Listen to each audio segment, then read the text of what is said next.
Hey guys, welcome back to the channel where we take awesome out of the box. Tito James here. I hope you guys are having an okay Wednesday. Medyo maulan ngayon. But anyway, POCO just made another smartphone officially available here in the Philippines, the X3 GT. Now we know that when it comes to price to performance, isa sila sa mga brands to beat.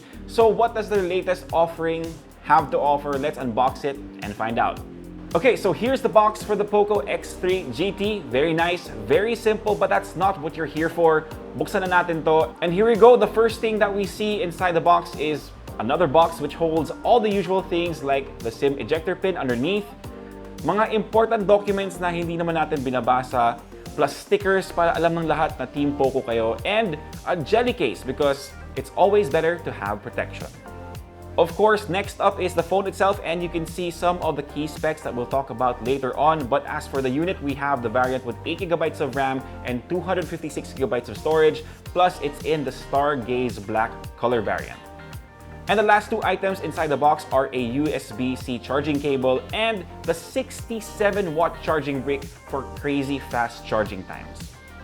Okay, so unboxing done, let's get to one of the most important price, which is the pricing. Like I said, when it comes to price to performance, POCO is one of the brands to beat, pero magkano nga ba yung smartphone na to? So the base variant of the POCO X3 GT with 8GB of RAM and 128GB of storage is priced at 15,990 pesos, which is not bad at all. But if you need more storage, kasi malakas kayo mag-download ng kung ano-ano, the one with 256GB is priced at 17,990 and they are exclusively available on Lazada. And actually guys, they have an early bird promo for the POCO X3 GT. Medyo significant yung discount, so I'll leave all the details down below. I hope you guys don't miss out on it. Alright, so with that out of the way, let's take a closer look at the phone itself. And in terms of design, siguro pag-usapan muna natin yung medyo bad news, or at least a con for me, which is the construction of this phone because it's plastic.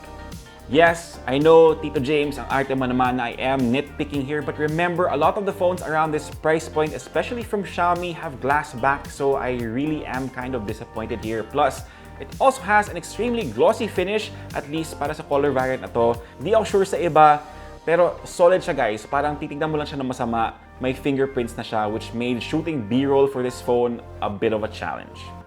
Other than that, no complaints. Standard naman yung design language ng kalamihan ng phones ngayon. But this feels good in the hand, and it does feel very well built kahit na plastic yung gamit nila dito, which is the important part. For a tour of the button and port layout, everything is pretty much standard as well. You have access to the SIM tray on the left, pero sadly wala siyang expandable storage. So kailangan nyo talagang pagpilian kung anong variant yung kukunin ninyo. On the bottom, you have a USB-C port and one of the speakers.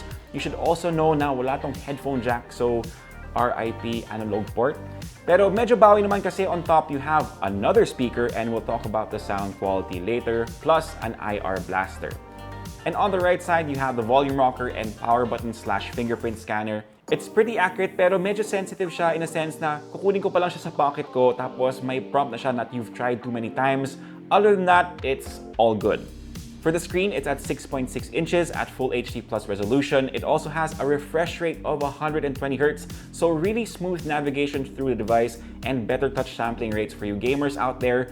They are using an IPS LCD panel here for this one, and the image quality is pretty much what you would expect, but it's only Widevine L3 certified though, but you will have access to HDR content on Netflix. Now, one thing I really like about this display is that it has flagship protection. Gorilla Glass Victus yung gamit nila dito. So kung nagre-rage na kayo sa mga games niyo, huwag nyo pa rin iampas sa table, pero at least for everyday use, alam nyo protektado yung phone nyo. And like I mentioned earlier, the X3 GT has stereo speakers, some of the best sounding ones, especially in this price point.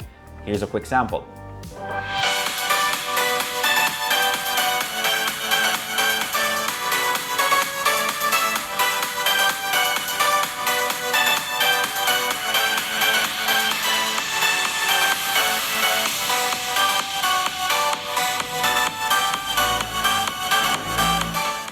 Siyempre, may dumaan na tricycle bigla, diba? So, anyway, let's move on. Alright, so let's talk about the cameras. And when it comes to POCO smartphones, this is where I'm kind of iffy, but glad to say that I'm really satisfied with the results, especially when you take the price point into consideration. For the selfie camera, you have a 16 megapixel shooter at an aperture of f2.45, and for this, I highly suggest that you avoid super low light conditions, but again, pretty decent results kahit na medyo maulan sa atin recently. Edge detection is pretty good on portrait mode, at least for me kasi kalbo ako or medyo nakakapa ko palagi. Pero even the shots with Leia turned out pretty good. For the cameras on the back, you're only getting 3 for the POCO X3 GT, so that consists of a 64 megapixel main camera at an aperture of f1.79, an 8 megapixel ultra-wide, and a 2 megapixel macro. Again, when the light is right, sobrang okay yung details ng main camera. As you can see in this photo of this little kuting, you have really nice focus on the eyes and fur. Same with our 85-pound pit bull, pero yung focus nito is nasa nose. And even for landscape shots, okay din yung result. Of course, you will notice a bit of softness when you switch over to the ultra-wide camera, but we also noticed na medyo may bluish tint siya sa ibang mga shots namin. For the shots taken with night mode, they're okay. Pasado na kung ipopost nyo lang sa FB, but if you take a closer look, you can really see na medyo muddy talaga yung details, which is, to be fair, kind of expected sa price range na to, so I'll give this a passing grade.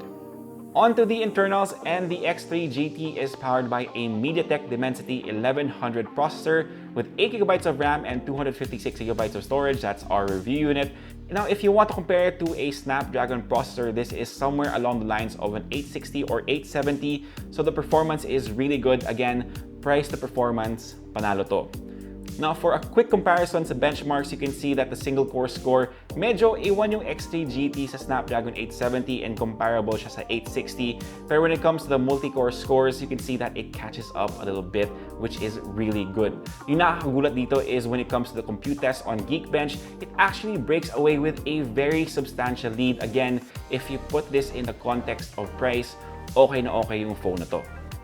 Sa gaming naman, we couldn't really get you guys our usual metrics because for some reason, this phone doesn't play well with the software that we use, but I was able to play all the games that I usually play with no problems at the highest settings. So what you're seeing is NBA 2K20, nakasagad yung graphics, and it's pretty much the same with things like COD and Wild Rift.